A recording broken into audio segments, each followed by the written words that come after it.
He aprendido a lo largo de los años que cuando uno se decide, esto disminuye el miedo. Saber lo que hay que hacer elimina el miedo. Rosa Parks.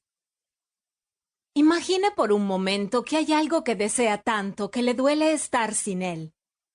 Tal vez ha tratado de agarrar ese sueño mientras cuelga delante suyo, pero sigue escapando de su alcance.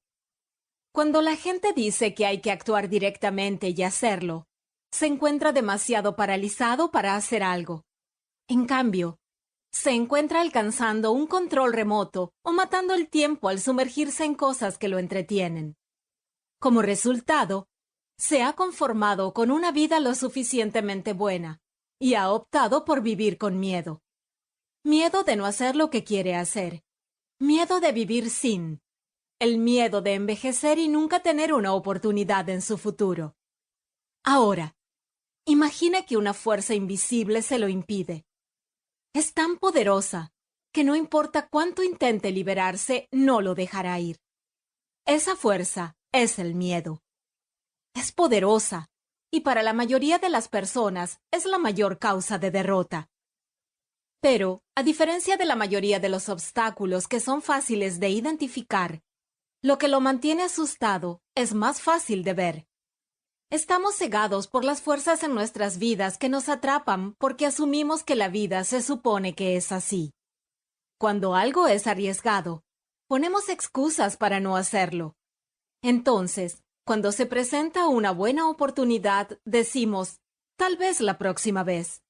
Pero cuando llega la próxima vez, siempre hay otra excusa.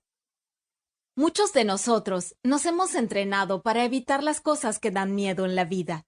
Y en su lugar, nos conformamos con lo que es fácil y menos arriesgado. El miedo a la escasez se ha apoderado de la belleza de la abundancia. El resultado es que crea una vida en la que se aferra a las cosas que no importan cuando debería dejarlas ir. ¿Por qué nos atrapamos nosotros mismos? Nos reprimimos por muchas razones. Miedo al fracaso, no poder estar a la altura, o evitamos parecer estúpidos. Así que en vez de hacer las cosas con miedo, no hacemos nada en lo absoluto y la vida nos pasa de largo. Entonces un día cumple 50 años. Se da cuenta de que no le queda mucho tiempo y que está atrapado en un trabajo, una relación o una situación que habría sido diferente si se hubiera enfrentado y actuado sobre los miedos que le estaban dando forma a su vida. Bueno. Tengo buenas noticias y malas noticias. La buena es que nunca es demasiado tarde para empezar a hacer el trabajo que siempre ha querido hacer. La mala noticia es que esos momentos que se perdieron ya no se recuperarán. Pero no se preocupe por eso ahora. Tenemos este día y el resto de nuestras vidas, por mucho tiempo que sea, para hacer la diferencia, cambiar nuestro comportamiento, tomar medidas y hacer las cosas que siempre hemos soñado. A partir de ahora, tiene dos opciones.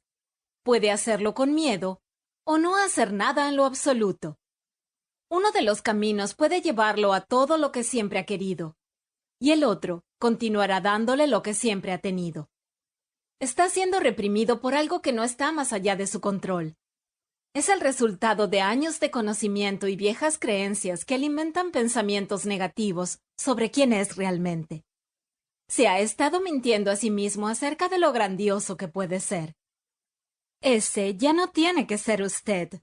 Todos tenemos opciones que podemos tomar en cualquier momento.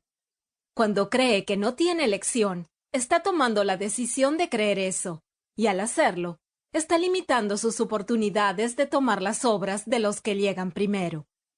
Quiere pasar el resto de sus días preguntándose, ¿qué hubiera pasado si yo? Esto nos lleva a la pregunta más importante de todas. ¿Es realmente a la vida a la que le tenemos miedo? ¿O solo tenemos miedo de ser nosotros mismos en esta vida? Para cuando termine este audiolibro, estará haciendo las cosas que alguna vez soñó.